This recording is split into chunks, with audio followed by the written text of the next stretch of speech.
على وافولا. ادوين وافولا لاعب اف سي ليوبارد، وركله الجزاء لصالح المنتخب المصري. محمد صلاح هو اللي كان عمل ركله الجزاء، واحمد حسن هو اللي يتقدم دلوقتي عشان خاطر ينفذ ركله الجزاء لصالح المنتخب المصري.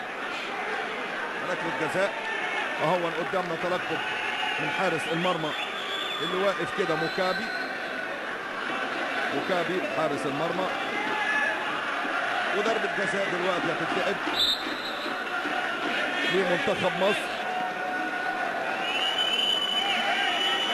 ضربة جزاء احمد حسن في مواجهة حارس مرمى منتخب كينيا.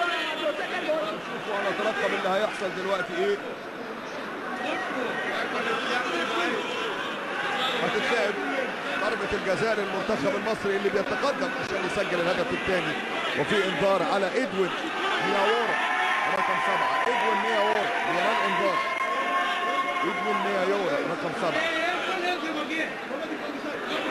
لاعب نادي رينجرز نيروبي. وركله جزاء واحمد حسن بيحط الثاني.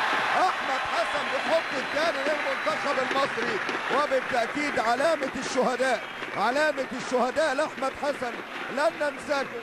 واحمد حسن يسجل الثاني للمنتخب المصري من ركله جزاء، وانذار كان على اللاعب ادوين مواورا اللي بينال انذار، واحمد حسن بيتقدم وبيسجل الثاني. 2 مصر لا شيء منتخب كينيا. هي دي الكوره وهي دي الاعاده، وضربه الجزاء اللي كانت لصالح بيكاسو على ادوين وافولا، لكن يركنها كويس جدا احمد حسن في مرمى مكابي، ويبقى الهدف الثاني للمنتخب المصري.